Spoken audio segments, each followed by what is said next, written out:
දෙසැම්බර් 27 සුවිශේෂක සාන්ත ජොහන් අපොස්තුලවරයාගේ මංගල්‍යය.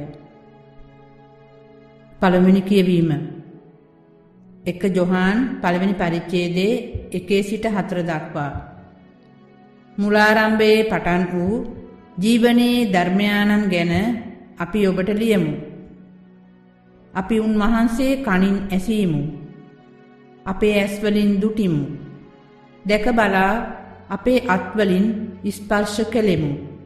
මේ ජීවනය දෘශ්‍යමාන විය. අපි ඒ දැක ඒ ගැන සාක්ෂි දරමින් පියාණන් වහන්සේ සමග වැඩවිසූ අපට දෘශ්‍යමාන කරන ලද සදාතන ජීවනය ඔබට ප්‍රකාශ කරමු.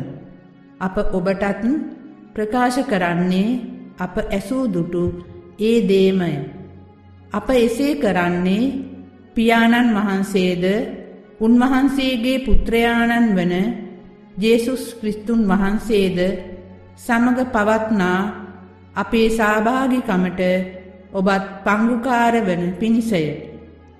තවද අප මෙය ලියන්නේ අප හැමගේ ප්‍රීතිය සම්පූර්ණ වන පිණිසය. දේව වාක්‍ය එසේය. දෙවියන් වහන්සේට ස්තෝත්‍ර වේවා. සුවිශේෂය ජොහන් 20 වන පරිච්ඡේදයේ 1 සිට 8 දක්වා. සතියේ පළමු වනදා හිමිදිරියේම අදුර තිබියේදී මග්දලාහි මරියා සෝන්ගේ ළඟට આવුත් සෝන්ගෙයින් ගල ඉවත් කොට තිබෙන බව දුටුවාය. එබැවින් ඈ සීමෝන් පේදුරුද ජේසුස් වහන්සේ ප්‍රේම කළ අනිත් ශ්‍රාවකයාද වෙත දුව ගොස් ඔවුන් සම්දයනන් වහන්සේ සෝන්ගෙයින් ඉවතට ගෙන ගොස් තිබේ. ඔවුන් උන්වහන්සේ කොතැනක තැබුවාද කියා අපි නොදනිමුයි කීවාය. එවිට පේදුරුද අනිත් ශ්‍රාවකයාද නික්මවිත් සෝන්ගේ දෙසට ගියහ. දෙදෙනාම එක්ව දිව්වෝය.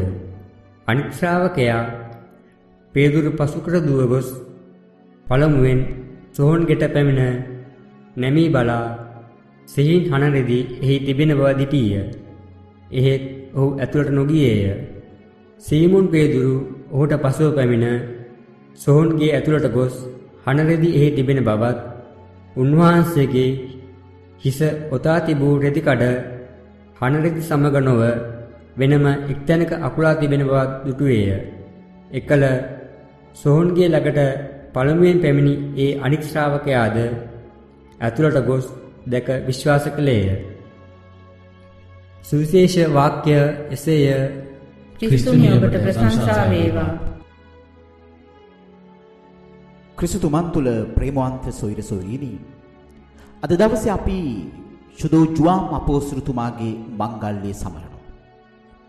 ජුවාම් අපෝස්තලතුමා ක්‍රිස්තුන් වහන්සේගේ ශ්‍රාවකයෙක් මෙන්ම සුවිශේෂයේ ලියූ සුවිශේෂක කතුවරයෙකුත් වෙනවා. දැන් සුදු ජුවාම් අපෝස්තලතුමා තමන්ගේ සුවිශේෂයේ ලියද්දී තමන්ගේ නම ජුවාම් කියලා සඳහන් කරන්නේ නැහැ. ක්‍රිස්තුන් වහන්සේ වැඩියෙන් ප්‍රේම කළ ගෝලයා කියලා තමයි එහිදී ඔහු සඳහන් කරන්නේ. දැන් අද අවසේ සුවිශේෂයේ තුල අපට ගෙනහැර දක්වන්නේ මරිය මග්දලේනා ඇවිල්ලා කිව්වම ක්‍රිස්තුන් වහන්සේගේ දේහය සොහොන්ගෙහි නැහැයි කියලා ජුවාම් අපෝස්තලතුමා සහ පේදුරු අපෝස්තලතුමා දිව යනවා සොහොන්ගෙය වෙත. දැන් මේ කතා පොතේ බොහොම ලස්සන සිද්ධියක් අපිට දක්නට ලැබෙනවා. හරියට මේක නාට්‍යයක් වගේ. මේ ගෝලියෝ දෙන්නා හයියෙන් දුවගෙන යනවා. Tamanට ලැබුණු ඒ ආරංචිය කුතුහලයක් ලෙස තමන්ගේ ජීවිතය තුළ පැල්පදියම් කරගෙන මේක මොකක්ද කියලා බලන්නට. සුවිශේෂ සඳහන් වෙනවා පේදුරුතුමා හයියෙන් දිව යනවා. නමුත් ජුවාම් මුනිතුමා ඒ තරම් කලබලයටපත් වෙන්නේ නැහැ. හිමින් යනවා. ඒ වගේම තමයි දැන් මේ දෙදෙනාම සොහොන්ගේ ළඟට ආවම සුදු පේදුරු අපෝස්තලතුමා කෙලින්ම සොහොන්ගේට ගිහිල්ලා උන්වහන්සේ ඉන්නවද කියලා බලනවා. උන්වහන්සේව උත්තර තිබිච්ච රෙදි කඩවල් එහෙට මෙහෙට පෙරලලා බලන්නට ඇති. නමුත් ජුවාම් ගෝලයා මේ සොහොන්ගේට නැමිලා බලලා ඊට පස්සේ ඒ තරම් කඩිමුඩියක් හදිස්සියක් නැහැ උන්වහන්සේට මේ සොහොන්ගේ ඇතුළට යන්නට. මේ සියල්ල තුළ අපිට පවසන බොහොම ලස්සන සිද්ධියක් වෙනවා. මේ නාට්‍ය පිටුපස තිබෙන සැබෑ අර්ථය අන්න ඒකයි. ඒක තමයි ප්‍රේමවන්තයිනි දැන් ජුවාම් ගෝලයාට දැනගන්නට ලැබුණම මේ සොහොන්ගේ තුල ක්‍රිස්තුස් වහන්සේගේ දේහය නැහැයි කියලා. ඔහු මහා කුතුහලයක් ඇති කරගත්තේ නැහැ. කඩිමුඩියක් ඇති කරගත්තේ නැහැ. ඔහු තමන්ගේ ජීවිතයේ ආපස්සට ගියා. ක්‍රිස්තුස් වහන්සේගේ ජීවිත කාලය තුල උන්වහන්සේ කියපු කරපු දේවල් ඔහු මෙනෙහි කරන්නට පටන් ගත්තා.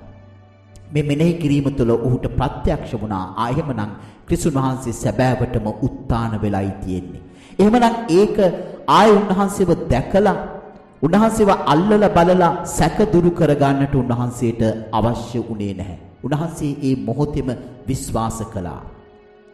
ඒ නිසා තමයි උන්වහන්සේ බොහොම හිමින් යන්නේ.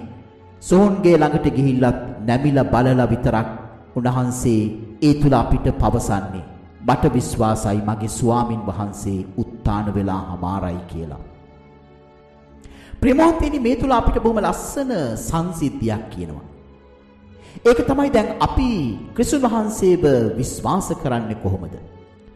අද දවසේ අපි සමහර වෙලාවට උන්වහන්සේගේ ප්‍රාතිහාර්ය බලාපොරොත්තු වෙනවා අල්ලලා බලලා දැකලා ප්‍රත්‍යක්ෂව වටහාගෙන ඒ තුල ක්‍රිස්තුස් වහන්සේව අදාහ ගන්නට ඒ තුල ක්‍රිස්තුස් වහන්සේව විශ්වාස කරන්නට ලෙඩ රෝග වලින් අපි සුව වුණාම අපි ඉල්ලන පතන දේ ලැබුණම අපිට ඒ තුල ප්‍රත්‍යක්ෂ වෙන ක්‍රිස්තුස් වහන්සේව අදාහ ගන්නට අපි උත්සාහ කරනවා.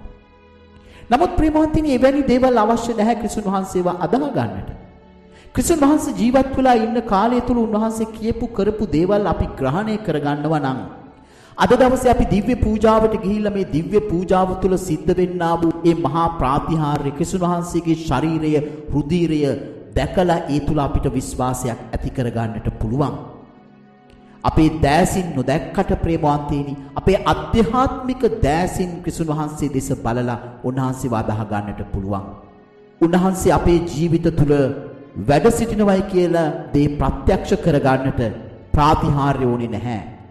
අපේ එදිනෙදා ජීවිතයේ සංසිද්ධීන් තුල අපේ ජීවිතයට ලැබුණු දේව වරප්‍රසාද තුල අපේ ජීවිතයට නොඑක් සිද්ධීන් තුලින් කතා කරන දේවල් තුලින් අපිට හැඟෙන්නට ඕන ක්‍රිස්තුස් වහන්සේ මාත් එක්ක ඉන්නවා. ක්‍රිස්තුස් වහන්සේ මං අවටි ඉන්නවා.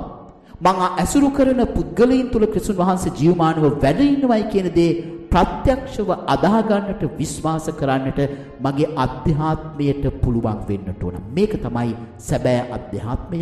ඒ තුල ගොඩ නැගෙන සැබෑ විශ්වාසය වෙන්නේ ප්‍රේමවන්තයනි. අපි උත්සාහ කරමු සුදු ජුවාම් මුනිතුමා වගේ ක්‍රිස්තුස් වහන්සේව අදාහ ගන්නට. ඔබට ජේසු පීඩයි.